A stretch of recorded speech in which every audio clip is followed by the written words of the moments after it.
The Whitmore mansion dominated the old Pine Road hill like a monument to excess.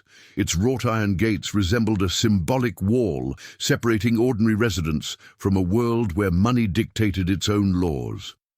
To the town of Hilton Springs, in the interior of North Carolina, that family was an enigma, admired by some, feared by most, and carefully avoided by all who wished to maintain peace. The most talked-about figure in the family wasn't the patriarch, the famous investor Gregory Whitmore, nor the elegant socialite Vivian. It was their daughter, 22-year-old Alexia Whitmore, known for her cool beauty, unpredictable temperament, and a reputation for destroying anything that stood in her way. In Hilton Springs, simply uttering her name was enough to provoke uncomfortable stares. Teachers, business people, college classmates, everyone had a story involving Alexia, and none of them ended well. While most residents walked on eggshells around her, there was someone who didn't even know the young millionaire existed. 24-year-old Ethan Callahan, a worker at the Pine Brothers Auto Repair mechanic shop. Born and raised in a humble neighborhood on the west side of town, Ethan's life was governed by obligations. Waking up early, fixing cars, going home, paying overdue bills, and trying to help his mother with what was left at the end of the month. His world was small but solid, predictable but safe. The lives of Ethan and Alexia, as different as one could imagine, were about to inevitably collide. That August morning, Hilton Springs was stifling, with the hot, humid air hanging over the streets like a heavy blanket. Ethan worked under the sun, disassembling the suspension of an aging pickup truck. His calloused, grease-stained hands moved with almost automatic precision. The old radio in the shop played a country song he'd heard 1,000 times. Meanwhile, 3 kilometers away, the Whitmore mansion was seething with tension. In the main hall, Alexia crossed the marble floor with calculated steps, as if the slightest slip could compromise her carefully constructed image. A maid averted her gaze as she passed. Everyone did. Alexia liked to be feared. She made obstacles dissolve effortlessly. But that morning, something different lingered on her face, a stubborn, almost imperceptible, but real unease. His father was speaking angrily on the phone, pacing back and forth in his glass-walled office. Fragments of the conversation escaped through the half-open doors. Losses, delayed transfer, emergency strategies, Alexia noticed. She always understood everything. If there was one skill he learned from the Whitmores, it was identifying cracks before anyone tried to hide them. Gregory, noticing his daughter's inquisitive gaze, closed the door without saying a word. The detail did not go unnoticed. There were secrets afoot, and Alexia would not tolerate being kept in the shadows. The first encounter between Ethan and Alexia occurred hours later, in such an anticlimactic way that no one would believe it would mark the beginning of a profound change in both of their lives. The Whitmore family's luxury pickup truck, a black GMC polished like obsidian, stopped abruptly in front of Ethan's workshop. The vehicle was still vibrating when Alexia got out, wearing sunglasses and with an impassive expression. It was the first time she had been there. Ethan, focused on the engine of the rusty pickup truck, didn't even notice her approaching until he heard the sound of her heels hitting the garage floor. "Are you the mechanic?" Her voice cut through the air with an almost elegant coldness. Ethan lifted his face, blinking to adjust to the light coming from outside. He didn't recognize the young woman. To him, she was just an ordinary, wealthy client. "Yes, I am. How can I help you?" Alexia took off her glasses, revealing eyes as sharp as polished blades. "My truck is making a strange noise. Fix it before noon." The way she said, "solve it," sounded like a military order. Ethan didn't react, nor did he show any irritation. He simply nodded calmly. "Okay, I can take a look now." He bent down to examine the vehicle, while Alexia watched with calculated impatience. She wasn't used to normalcy, to calmness. His posture, fearless without flattery, seemed out of place, uncomfortable even. While Ethan was working, a silent element emerged in the narrative. Something broken in the car that didn't fit with a common mechanical failure. A part of the front suspension was damaged in a very specific way, as if someone had tried to force an accident, not avoid one. Ethan frowned, but didn't comment. It wasn't his job to theorize, it was his job to fix things. However, when she looked up, she saw Alexia staring at the broken piece with a peculiar intensity. Not surprise, but recognition. As if that fracture were connected to something bigger, something she already suspected. And it was in that brief instant, before she could compose her expression, that Ethan noticed something about her that no one else in the city dared to see. Fear, a fear she tried to hide behind a wall of arrogance. Something dangerous was happening in Alexia Whitmore's life. And unintentionally, Ethan had just gotten too close to that secret. Hilton Springs always had two very clear halves. The west side, where Ethan grew up, full of simple houses, workshops, small grocery stores, and streets where everyone knew each other by name. And the east side, where Old Pine Road Hill was located, territory of millionaires, private clubs, and mansions surrounded by high walls. Despite being less than 15 minutes apart, they were completely different worlds, and they almost never mixed. Ethan, accustomed to the modest pace of the West, rarely crossed the bridge that separated the two sides. When he did, it was only to deliver repaired cars or buy special parts. The ostentatious world of the Whitmores was so far removed from his reality that even when repairing luxury vehicles, he never stopped to imagine the lives of those who drove them. However, after the incident with the broken part in the truck, a quiet curiosity began to take root in his mind. He didn't understand the gravity of what he had seen, but there was something in Alexia's silent reaction that didn't fit the arrogant stereotype that had come with her. It wasn't fragility, it was tension, vigilance, as if she were expecting something to happen at any moment. The young woman, for her part, had returned to the mansion without saying a word. The look she had given the broken piece remained etched in her memory like a warning. For weeks she had suspected she was being watched. First, there were strange noises in the vicinity of the property. Then, anonymous messages left on her car. Now, that damaged piece, an interference that seemed to have a purpose. But Alexia Whitmore never let her guard down. If anyone wanted to intimidate her, they would need a lot more.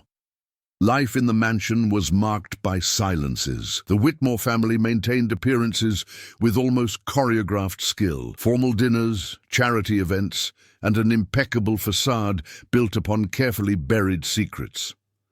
Gregory spent most of his time locked in his office. Vivian, when not traveling to New York or Los Angeles, occupied herself with keeping the house running like a perfect theater. Alexia had learned from childhood that emotions were weaknesses to be exploited. She grew up hearing that respect was earned through fear. She learned to silence employees, intimidate colleagues, and never allow anyone to cross the barriers she built around herself. But the more she tried to protect herself, the more isolated she became. Her only genuine contact with anyone in the house was with Elise, the 50-year-old housekeeper who had worked for the family since before Alexia was born. Elise was a practical, strict woman, but affectionate to the extent that her position allowed. She knew Alexia's routines, quirks, and insecurities better than anyone. That late afternoon, noticing that the young woman was returning with a tense expression, Elise approached her. "Did something happen to the car?" he asked bluntly. "Nothing important," Alexia replied, but the lack of firmness in her voice did not go unnoticed. Elise frowned. Before she could ask any more questions, Gregory called Alexia into his office. She went in. Her father closed the door, and silence fell once more. Meanwhile, Ethan was finishing his shift at the workshop. His boss, Caleb Pine, a man in his 40s and heir to the traditional Pine family that founded the workshop, noticed the young man's unusual concentration. "Are there any problems with the service?" Caleb asked, adjusting his glasses as he filled out a form. "Not exactly," Ethan replied. "Just something strange about that truck." Caleb raised his eyebrows. Strange, how? Ethan hesitated. He didn't want to seem paranoid. It looked intentional. It didn't look like natural wear and tear. Caleb let out a long sigh. Be careful what you assume, kid. When it comes to powerful people, any wrong conclusion can cause problems. Ethan nodded. He didn't insist, but even trying to ignore it, the thought was still there, poking like a thorn. Days later, Alexia returned to the workshop, something unusual, since she usually sent employees in her place. Her mere presence was enough to make everyone tense, but she seemed less interested in intimidation and more anxious. Her rigid posture remained, but something in her gaze had changed. Ethan, without realizing it, became her first point of contact outside the mansion in a long time. "Is the car ready?" she asked, crossing her arms. He handed over the keys. "I've fixed the suspension problem, but I'd like to let you know that—" He stopped speaking when he saw her gaze harden. "What?" she insisted. "Perhaps it would be a good idea for you to have the vehicle's security checked by someone you trust. That's all." Alexia gripped the keys tightly, as if that confirmed something she feared. For the first time, she answered without arrogance. "Thank you for letting me know." She left as quickly as she had arrived, but the brief exchange of words left something in the air, a timid, almost imperceptible yet real connection. Two worlds that shouldn't have crossed paths had begun to converge, and neither of them was prepared for the impact this would have. The following days in Hilton Springs were marked by a silent tension, as if something was about to break. Summer dragged on heavily, carrying with it an unsettling sense of anticipation. And both Ethan and Alexia, though in completely different worlds, felt this pressure closing in. At the Whitmore mansion, Alexia had begun to notice strange movements around her. Employees were suddenly quitting. Unfamiliar cars were parking for too long on the street in front of the gates. And there were muffled conversations between her father and lawyers who seemed to work exclusively to circumvent crises. Doors that had always been open were now closed. The phones rang more than usual, and Gregory, always self-assured, had become brusque and impatient. The more she observed, the more she realized that her family was hiding something that wasn't just financial. That week, while walking through the back of the property, Alexia found fresh tire tracks in the grass, a trail that definitely didn't belong to the house's vehicles. Touching the still turned-over earth, she felt confirmation that someone had been there recently. Perhaps someone who shouldn't have been, and no matter how hard she tried to maintain an impenetrable demeanor, the feeling that she was being directly targeted grew stronger within her. Meanwhile, Ethan struggled to maintain his normal routine at the garage, but the truck incident and Alexia's strange behavior wouldn't leave his mind. He knew almost nothing about that family, but he had a strong feeling that he had gotten himself into something bigger than he should have. On a particularly hot afternoon, Caleb called him to the office. "We received a call from the Whitmore family's security," he announced, crossing his arms. "They want to do a complete overhaul of their fleet. And they specifically asked for you." Ethan was surprised. "You?" "Yes. You fiddled with the girl's car and it seems she mentioned your name. That didn't make sense." Alexia had a reputation for not trusting anyone, much less an unknown mechanic. "Do you want me to go?" Ethan asked. Caleb nodded. "It's work. Well paid even. But be careful." Ethan felt the warning weigh heavily. Even so, he accepted. Upon arriving at the mansion the following day, Ethan had a clear sense that he was entering territory not meant for people like him. Armed guards, discreet cameras, and a general atmosphere of surveillance made the environment almost suffocating. He was escorted to the main garage, where a row of luxury vehicles awaited inspection, but before he could begin, Alexia appeared. Unlike other times, she didn't come with arrogance. She came in a hurry. "You need to see this," she said, completely ignoring the security escort following her at a distance. Ethan accompanied her to one of the cars where she opened the trunk. Inside, a black box, discreet, almost imperceptible, caught her attention. It didn't belong to the family, at least not to Alexia's knowledge. "I found this yesterday," she explained, lowering her voice. "It was hidden among tools we never use." Ethan approached, but hesitated before touching the box. "May I open it?" Alexia nodded. Inside there was a small device with cut wires. It looked like something hastily removed, as if whoever left it had been interrupted. Next to it, a memory card. Ethan swallowed hard. "I'm no expert, but this looks like some kind of tracking device. Or worse." Alexia looked around suspiciously, as if she expected to see someone watching. "They're coming after us," she whispered. "After me." "Who are they?" She didn't answer. Not because she didn't want to, but because she seemed afraid to say the name. The connection between the two happened unintentionally. Ethan, though uncomfortable, couldn't ignore the danger looming over Alexia. And for the first time, she found herself sharing a fraction of her vulnerability with someone. It was something new, dangerous, and necessary. Later, alone in the workshop, Ethan examined the memory card in an old, slow computer. The contents left him breathless.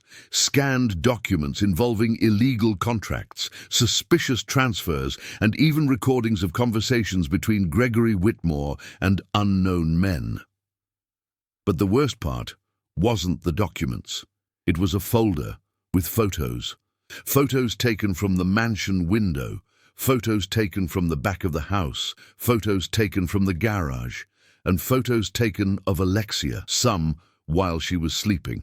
The last photo was recent, very recent, taken on the day she took the car to the mechanic for the first time. The previously silent conflict was beginning to take shape, a real, direct, and increasingly audacious threat. Someone was targeting the Whitmore family, and specifically Alexia, and Ethan, unwittingly, had just become a central piece of this puzzle. The lines separating the two worlds were crumbling, and the closer they got to the truth, the more dangerous the path became. Nothing in their lives would be simple from then on. The revelations contained on the memory card not only amplified the conflict, they multiplied it. Each file seemed to point in a different direction, like tentacles of something much larger than the Whitmore family itself. And the more Ethan analyzed it, the clearer it became that this wasn't just about illegal business. It was personal. It was targeted. The next day, Ethan decided to return the card to Alexia. Hiding it wouldn't protect him, and it certainly wouldn't protect her. But telling her meant getting even more involved. Even so, he went. The mansion was busier than before. Extra security, armored cars, and journalists trying to capture images of the entrance. Something had happened, and it wasn't small. Ethan showed his ID at the entrance and was escorted to the back, where he found Elise, the housekeeper, looking more tense than usual. "The situation is getting worse," she murmured, so as not to be heard by the security guards. "She's upstairs, in the room. But don't ask me to understand what's happening. Just take care of her if you can." That phrase stuck in Ethan's mind. Elise had never asked for anything. She had never shown any vulnerability. He went upstairs following the directions and found Alexia locked in her room, sitting on the floor, surrounded by open boxes and scattered papers. "Did you see?" she asked, before he could even open his mouth. "I saw, and we need to talk." She shook her head. "I no longer know who I can trust in this house." Ethan didn't know how to respond. He was a stranger, a mechanic, someone who, until a few weeks ago, she didn't even know existed. Even so, there he was, the only one she spoke to without masks. The Whitmore family subplot. Among the scattered papers, Ethan noticed documents with Gregory's name prominently displayed. Investment contracts that appeared overpriced, transfers to shell companies, and scribbled notes with unfamiliar names. There was also a folder with old newspaper articles about a financial scandal that nearly brought down a conglomerate linked to the Whitmores years earlier, something the town had always only touched upon in passing. "Is my father involved in this?" Ethan asked, still processing it. Alexia squeezed her eyes shut in exasperation. I don't know, but I think he's being blackmailed, or watched, maybe worse. The subplot was beginning to take shape. Gregory Whitmore, once untouchable, now seemed trapped in something beyond his control. And Alexia, who had always thought that family power shielded them, realized that money didn't protect against everything. The subplot involving the mother, Vivian, another box, still sealed, caught her attention. Alexia hesitated before opening it, but she did. Inside there were letters, travel receipts, and medical reports. Vivian Whitmore, who until then seemed like just an absent socialite, had a history of meetings with lawyers specializing in financial crimes and a series of consultations at the psychiatric department of Raleigh State Hospital. "My mother knew something," Alexia murmured. "Maybe she tried to warn my father. Maybe that's why she distanced herself." The mystery surrounding Vivian opened another door. She wasn't just a distant mother. She was a critical piece in a game that no one yet fully understood. The growing relationship between Ethan and Alexia. As they investigated together, the dynamic between them inevitably transformed. It wasn't romance yet, but a curious, almost instinctive understanding. Ethan was the only one who spoke to Alexia as a person, not as a threat or an untouchable princess. And Alexia, for the first time in her life, didn't need to feign absolute strength. But this proximity brought risks, serious ones, because someone was watching. That same night, as he left the mansion late, Ethan noticed a car parked across the street, its headlights off. As he began to walk, the vehicle started slowly, as if registering his movements. A new piece on the board, a new threat in sight, time pressure. The situation worsened even further 2 days later when police showed up at the mansion with a search warrant. Journalists surrounded the gates. News spread across social media. A rumor quickly spread. Gregory Whitmore was allegedly involved in money laundering. Time, once merely a distant factor, was now the enemy. Each day, the tension increased. Each hour, a new discovery emerged. The subplots converged in a dangerous way. The mysterious blackmail, the hidden devices, possible internal espionage, Vivian's hidden past, the unexpected connection between Ethan and Alexia. And the net is closing in on Gregory. All the threads of that web pointed to a single fact. Someone wanted to destroy the Whitmore family from within, and that someone was closer than they imagined. The white fog that had dominated Emily's mind began to slowly dissipate. Her eyes, heavy as if carrying years of weariness, moved beneath her closed eyelids. The nurse beside her bed noticed. "Doctor," he called immediately. "The patient." "Oh, she reacted." The doctor rushed over, checked her vital signs, got close to her face, and then it happened. A tear rolled down her cheek. "She's listening to someone," the doctor murmured. "Keep talking to her." In the hallway, Liam, who had been waiting seated since early morning, heard the commotion inside the room. His heart raced. He stood up as a natural impulse, but security tried to stop him. "Sir, we need you to wait." Alice quickly intervened, pointing at Liam. "He's staying. She needs him." Security retreated. When Liam entered the room, the world seemed to stop. Emily was motionless, but there was something new in her expression, a slight movement of her lips, as if she were trying to form a word. He approached slowly, his hand trembling. "Emily, it's me, Liam. I'm here, okay? You'll come back, I promise." The heart monitor sped up for a second. The doctor's eyes widened. She recognized the voice. Liam swallowed hard, brought his fingers close to hers, which remained cold and fragile, and touched them lightly. Then, almost imperceptibly, her fingers moved. Alice put her hands to her mouth, shocked.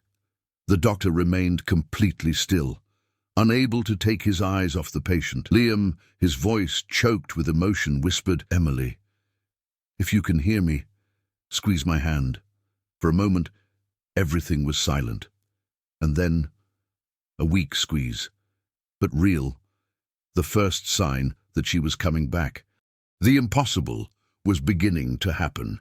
Clarissa Fitzgerald, the most feared woman on the East Coast, accustomed to seeing the world bend its knees, was facing what terrified her most: to lose control.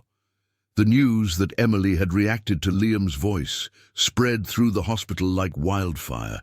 In less than 5 minutes, it reached Clarissa's ears. And what everyone expected to see, an emotional mother, did not happen.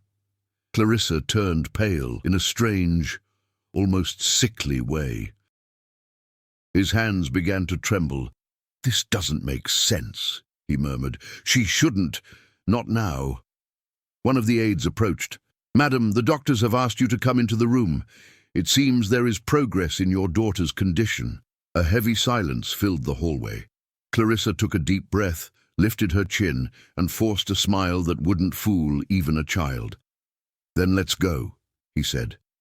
"My daughter needs me." But inside it, there was panic. When Clarissa entered the room, she found Liam holding Emily's hand. The boy stepped back slightly out of respect, but didn't let go of her hand. The doctor updated. "It seems the patient reacts to specific auditory stimuli. Liam's presence triggers neuromotor responses that don't appear with anyone else." Clarissa squeezed her eyes shut, as if it physically hurt. "Are you saying that he is the only one who can reach her?" "So far, yes." Alice watched Clarissa intently.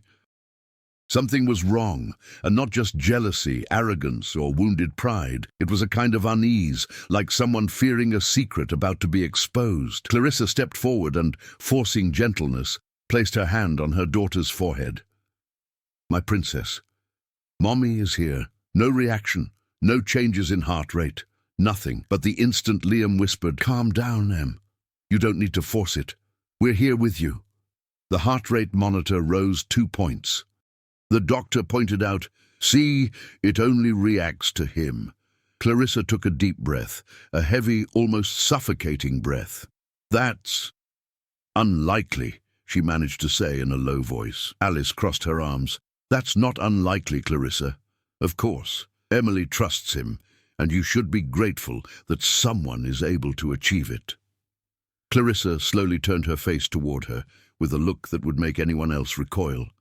But Alice didn't recoil.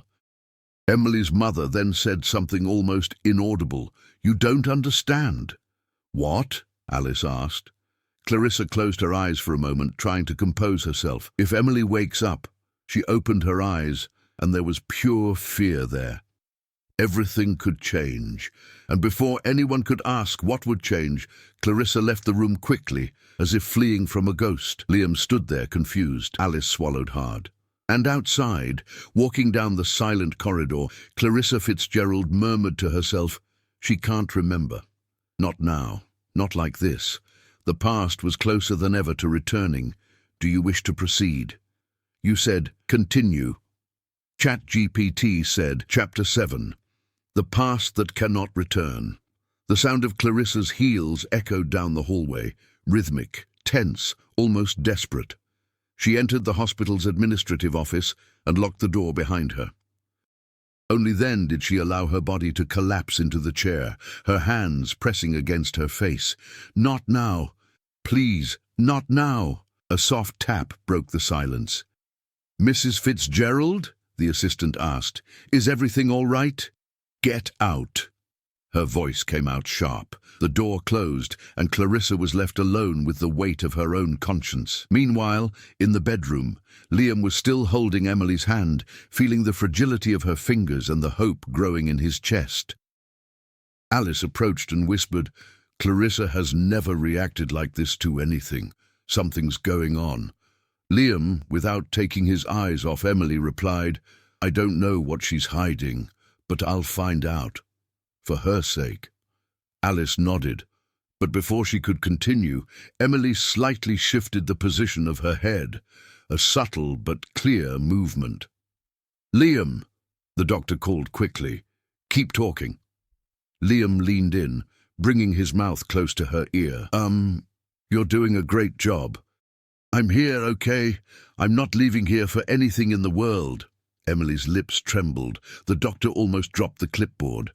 "That's it. She's trying to vocalize." Alice placed her hand on her chest, overcome with emotion. Oh my God, she's coming back. But then suddenly, the heart rate monitor went too fast. It was an adrenaline rush, not an improvement. The doctor frowned. This isn't a response to a stimulus. It's terror. Something is causing her fear. Liam held Emily's hand tighter. Emily, I'm here, okay, you're safe. No one will hurt you. Gradually, the heart rate began to stabilize. Alice whispered she was scared, but only calmed down when he spoke. In the hallway, Clarissa walked back to her room, her face rigid, as if she had made a bitter decision. She went inside. Liam straightened up. Alice stood alert. The doctor reported, "We had a peak of stress in the patient. Something triggered fear, but she stabilized when she heard Liam." Clarissa froze for a microsecond. "Stress?" she asked, trying to sound neutral. "But she's unconscious." "The body remembers even when the mind is not awake," the doctor explained. "Traumas leave marks." A heavy silence fell over the room. It was then that Alice decided to say what no one dared to say. "Clarissa, what happened to Emily before the accident?" Clarissa slowly turned her face towards her. A hard look. Icy. Deadly. "That," said Clarissa, each word cutting through the air, "is none of your business." But at that moment Emily moved her lips again. And this time it wasn't an earthquake. It was a word. Subtle, scratchy, almost non-existent. But Liam heard. "Me?" He approached, his heart in his throat. "What, Em?" "It's me. Talk to me." She tried again. "Let me go." Clarissa was petrified. The doctor's eyes widened. Alice took a step back, shocked. Liam, confused, replied immediately, "I'm not holding you too tightly, Em." "It's okay." But Emily, even unconscious, even lost in limbo, insisted on one last attempt with a broken whisper. "No, me. Braid." Clarissa took a step back as if she had been punched. Alice turned slowly toward her, horrified. "Don't lock me in! Clarissa, what does this mean?" Emily's mother couldn't answer. Her eyes began to fill with tears, not of sadness, but of pure panic. Liam looked at Clarissa, then at Emily, and he understood one thing. That accident was no ordinary accident. And Clarissa Fitzgerald, she knew exactly why her daughter was so scared. Clarissa took another step back, as if each word spoken by her daughter carried the weight of a gunshot. Alice, stunned, stared at the woman, as if she finally saw something that had always been hidden behind the glitz, the money, the appearances. "Don't lock me up," Alice repeated slowly, as if tasting the bitter truth. "What did you do to her, Clarissa?" "I didn't do anything!" Clarissa exclaimed, but her voice came out too shaky, too defensive, too fast. Liam didn't say anything, but his eyes spoke for him. Clarissa looked away. The doctor tried to maintain a professional composure, but it was clear that he was absorbing everything. "These words could be fragmented memories of a trauma," he explained, looking at Clarissa. "And generally, the brain only repeats emotionally intense scenes. Something related to the feeling of being trapped." Clarissa closed her eyes tightly. "I'm not going to listen to that," he said, through gritted teeth. "Yes, you will," Alice retorted firmly, "because if she's afraid of someone, we need to know who." Clarissa took a deep breath, opened her eyes, and he decided to react in the only way he knew how, by using power. "From now on, nobody," she looked at each of them, "nobody enters this room without my permission. Not you, nurse. Not you, Alice. Not—" She stopped to look into Liam's eyes. "Much less you." The world seemed to stop. Liam gave a sad smile, not of arrogance, but of someone who understands exactly what is happening, because you're afraid she'll wake up and tell the truth. Clarissa turned pale. Security was called. In moments, two large, well-dressed men appeared at the door, ready to remove Liam. Alice took a step forward. "You're not going to touch him. You're going to wait for the doctor." But the security guards were already standing side by side, their posture rigid and threatening. Liam approached the bed. The heart monitor rose slightly. Emily reacting to his presence, even though she was unconscious. He bent down and touched her hand one last time. "I promise, Emily," he whispered, with a calmness that seemed almost supernatural. "I'll find out what happened. And nobody will hurt you again." Emily's hand reacted with an involuntary movement, as if begging him to stay. Alice had to turn her face away to avoid crying. The security guards then advanced. "Young man," one of them said without hostility but firmly, "we need you to come with us." Liam stood up slowly. He looked Clarissa in the eyes, and he said, with a clarity that sent shivers down her spine, "Can you take me out of the room, but she won't get me out of her head." Clarissa immediately looked away. When Liam was taken away, Alice stood there motionless, watching Clarissa. "What are you hiding?" he asked quietly. "Who was she afraid of?" Clarissa did not respond. She turned to her daughter, who was as pale as a ghost. The doctor, still by the bedside, analyzed the vital signs and recorded everything. "Her stress increased when the lady entered," he observed bluntly. Clarissa stared at him, indignant. "Are you implying that my daughter is afraid of me?" The doctor took a deep breath. "I'm not implying anything. I am stating facts." Clarissa bit her lower lip hard. Then he turned and quickly left the room, almost running away. When the door closed, Alice looked at the nurse. "We need to let Liam know. Emily is in danger and can't defend herself." The nurse nodded. "He's not going to give up," she said. Alice smiled sadly, and that's exactly why she reacted to him. In the hallway, Clarissa leaned against the wall, her hands trembling uncontrollably. "She can't remember," he whispered, his voice faltering. "If she remembers, it's all over." And for the first time, Clarissa Fitzgerald, the powerful, indomitable, feared woman, broke down in silent tears, because the past was returning, and she knew better than anyone. Emily was about to wake up, and to tell the truth would destroy everything. Dawn fell upon the Los Angeles hospital like a heavy blanket. Inside, in the silent room, something began to change. Emily was breathing irregularly, not worse, but different. The heart monitor was fluctuating. The nurse called the doctor immediately. Alice, who had insisted on staying in the hallway despite Clarissa's orders, noticed the movement and ran into the room. "What's going on?" he asked. The doctor carefully analyzed the signs. "She's trying to surface. There's intense neurological activity. She's fighting to come back." The nurse added, "As if trying to break through some barrier." Alice approached the bed and held her friend's hand. "Come on, Em, you can do it." And then the machine beeped louder. Emily shuddered. The whole body. The heart monitor went off. The doctor moved closer, ready to intervene. "No," Alice murmured, understanding something. "She's remembering," and it was. It all started as flashes. A dark room, a voice shouting your name, an arm holding her wrist.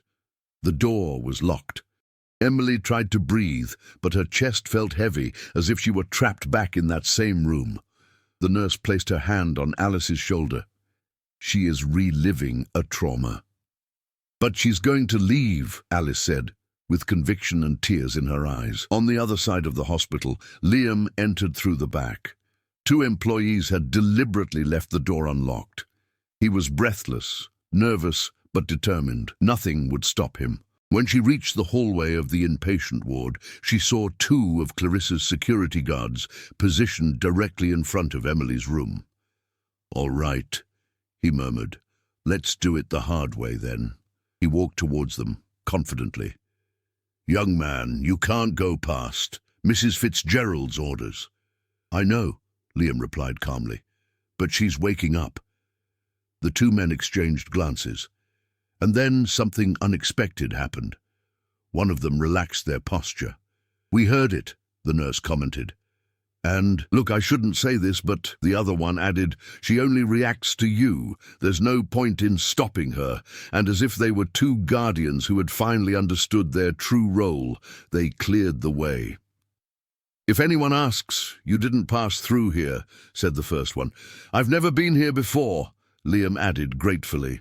And he ran into the room. As soon as he entered, the heart monitor's rhythm changed, as if Emily's body recognized his presence. Emily, he called, approaching the bed. I'm here. Her eyes moved beneath her closed eyelids, as if desperately struggling to open. Alice wiped away her tears. Liam, she's trying to wake up. He took her hand, and at that same instant, Emily squeezed his. Alice gave a sob. She sensed you. Then there was another flash. You'll never see that boy again. The voice belonged to Clarissa. Emily was trembling. You don't know what's best for you, Emily. He doesn't deserve you. He only wants your money. Alice turned pale. Oh, my God.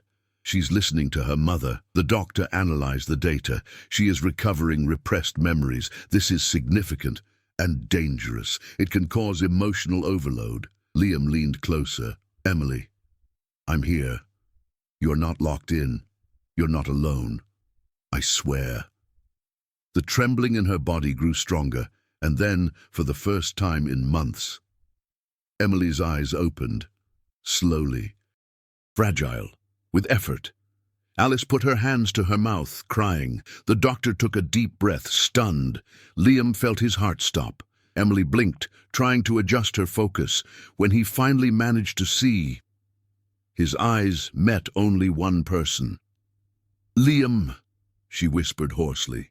He smiled, tears streaming down his face uncontrollably. I'm here. I never left. She tried to raise her hand to touch his face, but the pain and weight prevented her. Liam helped, holding her gently. And then she said the phrase that would change everything. Liam, I remember. Alice approached. What, Em? What do you remember? Emily swallowed hard, her eyes wide with fear. My mother. The door was flung open forcefully. Clarissa Fitzgerald entered accompanied by 3 bodyguards. Everyone get away from my daughter. But Emily kept looking straight at Liam, as if she had finally found the courage. And he added, she locked me in. The world stood still. Clarissa turned as white as a sheet. Alice stifled a scream. The security guards exchanged confused glances. And Liam closed his eyes, as if everything made sense now. The truth had finally come from the mouth of someone who had suffered. There was no turning back. The silence in the room was so dense that it seemed to occupy every inch of air. Emily's sentence, the truth everyone feared, hung there like a shard of glass suspended in the air. She locked me in. Clarissa took a few seconds to process. Every muscle in her face trembled. When she finally found her voice, she didn't scream. He did not attack. He did not defend himself. Emily, she said, with a fragility impossible to feign, you don't know what you're saying. But Emily, still weak, looked up. There was pain, fear, and decision. I remember, he repeated. You locked me in the room that night. The nurse stopped writing. The doctor took a step back, in a professional and tense silence. Alice crossed her arms, her eyes filled with anger and disbelief. Why, Clarissa? She asked. Emily's mother closed her eyes, as if a dam were about to burst. I was trying to protect her, he said, breathing heavily. She was out of control. She was going to run away. She was going to throw away her whole life because of... His eyes went to Liam. You. Liam stood firm. There was no arrogance in him, only pain. She wasn't going to run away from anything, he replied. She just wanted to get some fresh air. Clarissa laughed, a short, desperate laugh. You never understood. You never lived under the scrutiny of reporters, investors, boards of directors scrutinizing your every move. She's my daughter, the heir to all of this. I needed to keep her safe. She is human. Emily interrupted, her voice firmer than before. Not a company asset. Clarissa staggered, as if she had been struck in the chest. Emily, I was afraid of losing you. I didn't know how to control the situation anymore." "You didn't need to control me," the young woman retorted, tears streaming down her face. "You just needed to listen to me. But you locked me in, and I banged on the door until I passed out." Clarissa's hands covered her mouth. She finally cried without masks, without pretense, without the power that had always enveloped her like armor. "I didn't want to. I was just scared." Alice, without pity, blurted out, "Fear does not justify imprisoning one's own daughter." The doctor cleared his throat. "Mrs. Fitzgerald, this constitutes unlawful imprisonment. Even if it was temporary, even if the intention was otherwise, the patient relived a serious trauma. It is necessary to open a protocol." Clarissa closed her eyes in pain, not from indignation, but from pure, overwhelming guilt. Emily turned her face towards Liam.